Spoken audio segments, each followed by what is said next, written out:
మేము ఈరోజు chocolate black forest mixed milkshake చేస్తున్నాము. అది ఐస్ క్రీమ్ అన్న. ఈరోజు దాన్ని తయారు చేసే విధానాన్ని మేము మీకు అడుగుతాం. ఇది యాక్చువల్గా ఏంటంటే మన దగ్గర chocolate black forest and ice cream కొద్దిగా ఉంది.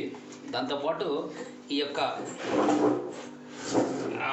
చాక్లెట్ అబ్బో ఓకే మ్యాజిక్ ఓకే ఇది చాక్లెట్ ఐస్ క్రీము. అలాగే ఇప్పుడు దీంట్లో నుంచి అది వాష్ బేషన్ అది పడుతుంది. ఇప్పుడు నాన్న ఇది లోపల ఫ్రిడ్జ్లో పెడుతుంది. దీంతో పాటు మన దగ్గర ఉన్నటువంటి బ్లాక్ ఫారెస్ట్ ఇది యాక్చువల్ బ్లాక్ ఫారెస్ట్ అంటే వెనీలాతో మిక్స్ అయి ఉంటుంది. దీంట్లో ఏం లేదు. కూల్ కేక్ విని వేస్తాడు వాడు. ఇంట్లో ఇప్పుడు బ్లాక్ ఫారెస్ట్ కొద్దిగా మిక్స్ చేస్తున్నాము. ఓకే ఇది బ్లాక్ ఫారెస్ట్ అలాగే చాక్లెట్ రెండు మిక్స్ చేసి కలిపేసి పెట్టుకున్నాము.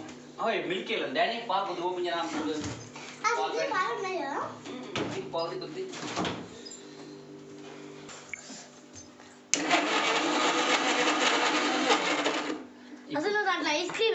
పాలు పోయాలి. ఇప్పుడు పాలుకి ఇప్పుడు దీంట్లో 5 minutes మిల్క్ షేక్ రెడీ అయిపోయింది.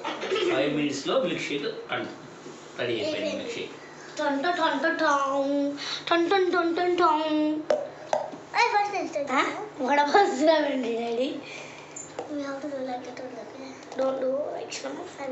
మిల్క్ షేక్ రెడీ అయిపోయింది. కరెక్ట్గా 5 నిమిషాలు ఇంకా మిక్స్ అవ్వాలి.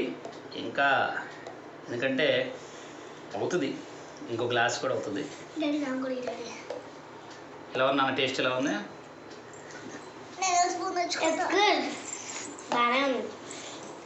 బాగుందా లేదా? పీని రావాలి. ఇది కూడా మమ్మీ గ్లాస్ తీసుకురా.